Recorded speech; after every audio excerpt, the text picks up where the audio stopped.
Allow me to tell you a story of the grumpy gecko.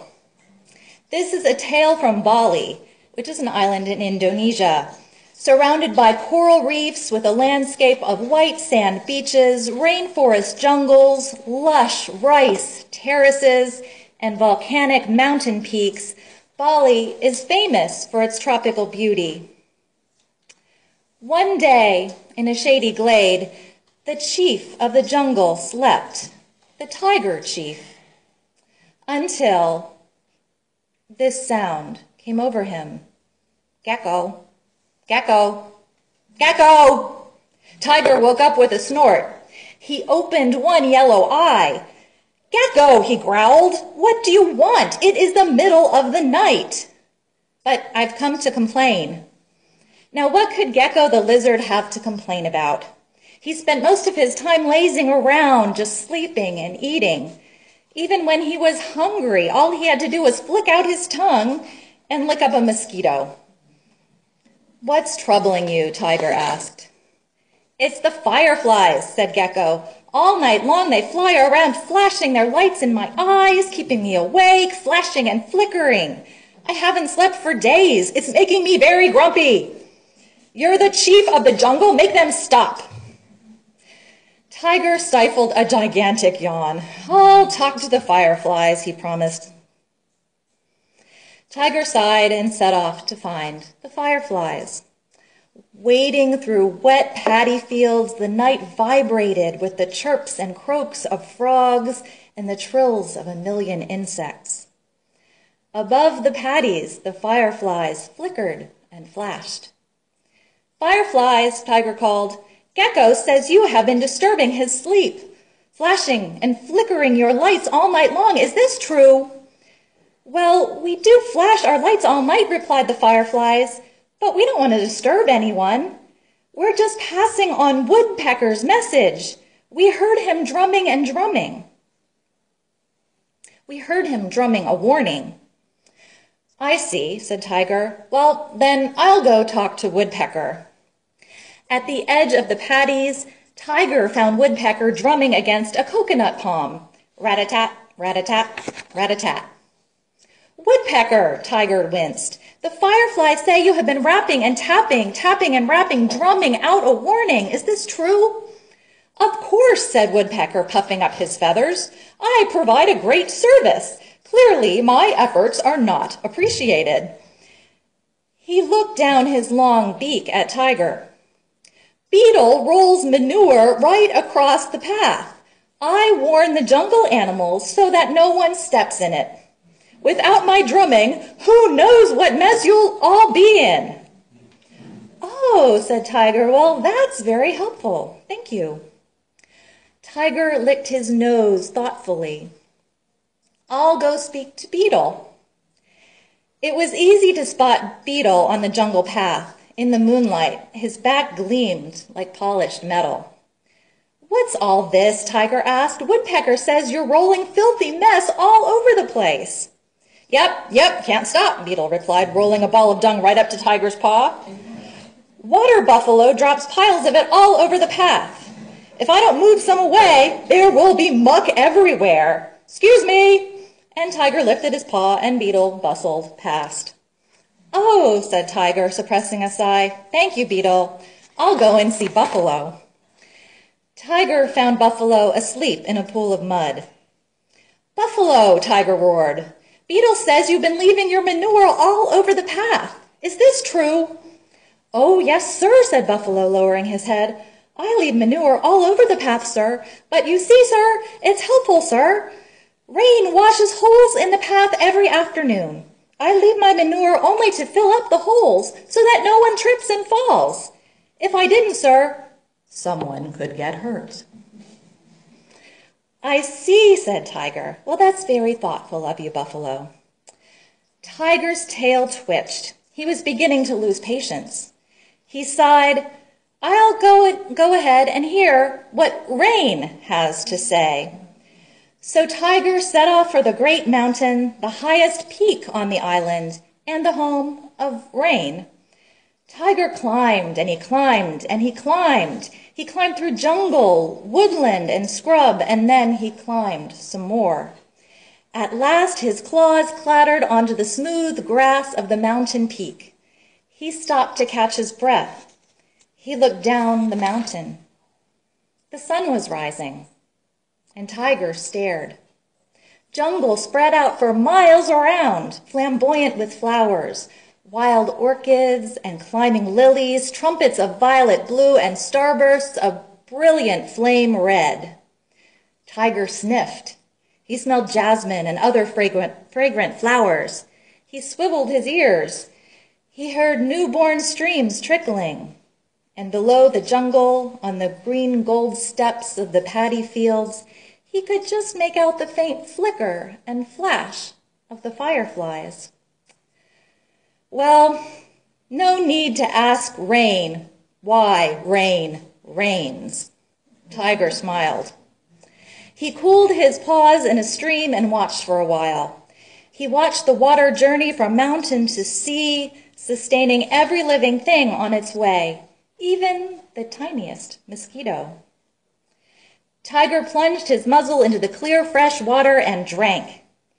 Then he began the long journey down the mountain and through the forests and jungles and paddies to find Gecko. It was dusk by the time Tiger found the lizard again. "Well," Gecko commanded, "did you talk to the fireflies?" "They're still flashing and flickering on and on. Did you tell them to stop?" "Gecko," said Tiger. He sat down on his haunches and spoke very slowly. "Listen carefully. The fireflies flash to pass on Woodpecker's warning. Woodpecker warns everyone not to step in Beetle's dung. Beetle clears up the excess dung left by Buffalo. Buffalo leaves manure on the path to fill up the holes made by the rain. Rain makes the holes in the path as he creates streams and lakes and puddles. Puddles where mosquitoes live." "Oh," said Gecko. "Gecko, what do you eat?" "Mosquitoes," said Gecko. "So," said Tiger. "So," repeated Gecko slowly. "Yes, if rain stopped raining, yes, Buffalo could stop filling holes, and Beetle could stop rolling dung, yes, and Woodpecker could stop drumming, and the fireflies could stop flashing, yes, Gecko, but I would have nothing to eat." "Exactly," said Tiger. "Gecko, everything in this world is connected. Go and live in peace with the fireflies." So Gecko stuck himself upside down underneath the branch of a tree. He closed his eyes and went to sleep. The fireflies flickered and flashed, and Tiger snored. This story, of course, reflects the understanding that everything in nature is connected in one way or another. Today, our daily lives can often feel disconnected from the rest of the world. We don't see where our food is grown, how our clothes are made, or where our garbage ends up. This fanciful story shows us that although we may see only part of the web, all things are woven together. And it reminds us that one person's actions affect everything else, and that all things in this world are connected. As Unitarian Universalists, we talk about this interdependent web a lot. And we have many allies and partners in this recognition of the connectedness of all living things and concern for the earth itself. But yet we're still facing many environmental problems, by far the biggest being the climate crisis. It seems that on some level, the people of our world are not truly internalizing or understanding this interconnectedness we share. I imagine even those of us who understand it in our heads still tend to forget about it at times. Although our brains understand the concept, interdependence is easy to forget in our individualist, consumerist society. And how does one practice interdependence anyway? How does one do interdependence properly? Interdependence is only a noun in a situation that is crying out for a verb. Hey, let's get together and interdepend. You know, that's not right. It sounds like a cheesy pickup line, doesn't it? So how do we live in a way that holds up our interdependence and brings it to the forefront? Our principles tell us to respect the interdependent web, but respecting the web no longer seems like it's enough. Isn't it time we restore and mend or reconnect the web, or fully live the web, perhaps? Now, the closest thing I could find to an instruction manual for interdependence is another practice, which is called the practice of compassion. This all began for me in 2011 at the UUA General Assembly, where the religious scholar Karen Armstrong was the Ware lecturer that year. And she said the healing of the world is possible through the practice of compassion. So when she's talking about compassion, what exactly does she mean? Compassion is a feeling of distress at the suffering of another and a desire to alleviate that suffering. The word compassion actually means to suffer with. Although the suffering is not mine, I choose to feel it like it's mine, and I feel it so intensely that I'm compelled to do something about it. Armstrong says that compassion is at the core of all major faiths, and that every single faith has developed its own version of the golden rule. Never treat others as you would not like to be treated yourself. She says we need to implement the golden rule globally so that we treat all people, all nations, as we would wish to be treated ourselves. Otherwise, our world is not viable. And this is the real test of spirituality. Furthermore, Armstrong says it's compassion that takes us beyond the prison of ego, of selfishness and greed, and enables us to be our best selves, to be closest to the divine. She also refers to dethroning ourselves from the center of our world to put another there. Personally, I enjoy the throne at the center of my world. From my gilded lazy boy recliner with a super-powered remote control, I can look down and judge everything that doesn't please me. I can condemn those who irritate me, and I can click right past the pain and suffering of others because it's really not my problem. But compassion requires me to leave my comfy throne and allow others to rest there and put their feet up for a while. And in return, I will feel the pain of the other and even work to alleviate it. Compassion, my friends, is not for sissies. Compassion also requires us not to inflict pain, not to act or speak violently out of spite or self-interest, to impoverish, to exploit or deny the basic rights of anybody, or incite hatred by denigrating others, even our enemies. Armstrong says this behavior, the pet prejudices and dislikes that we love to talk about, is a form of addiction. We actually get a buzz when we sound off about the things that displease us. Compassion expects more. So why exactly is this individual, compassionate behavior so important? Well, it's because we're all interconnected. Our world is more globalized than ever, yet polarized in ways that threaten us all. We are connected by more than just the internet. Our world is interconnected economically and politically.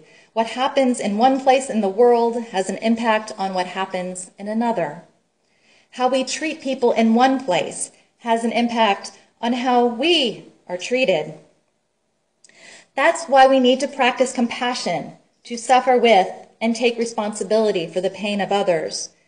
What we do affects everyone, no matter how different from us or how far away from us. We can no longer afford to pretend that we are apart from the suffering that is felt in faraway parts of the world or in the neighborhood down the street. It's easy to click right past it, but compassion calls us to sit with it and feel it and do something about it. So Karen Armstrong's work has led to the development of something called the Charter for Compassion. and it has been contributed to by hundreds online and refined by a multi-faith, multinational council of thinkers and leaders in world religions. The Charter advocates compassion as the central principle that should drive public and private discourse in the world. As a result of the Charter project, compassion as a thing is taking off. Compassionate schools are being created. Seattle became the country's first compassionate city. In her lecture, Armstrong said, "Why shouldn't the UUs come forward and spread compassion throughout the world?" I like that idea. This is the closing of the Charter for Compassion. We urgently need to make compassion a clear, luminous, and dynamic force in our polarized world, rooted in a principled determination to transcend selfishness. Compassion can break down political, dogmatic, ideological, and religious boundaries. Born of our deep interdependence, compassion is essential to human relationships and to a fulfilled humanity. It is the path to enlightenment and indispensable to the creation of a just economy and a peaceful global community. So, if compassion, which recognizes our unavoidable interdependence as a means to creating justice and peace among people, I don't think it's too far a leap to say that when all people live into their interdependence through the practice of compassion, there will be a sense of urgency to save our planet as well. Compassion for one another will translate to compassion for the earth, our shared home. To respect the interdependent web is a good thing, but it's not enough to save a world in peril. With the practice of compassion, which causes us to truly feel and truly internalize the suffering of others and our planet, we live our interdependence every day. It's not just something we know about in our minds. It's something we feel in our hearts. May this be so.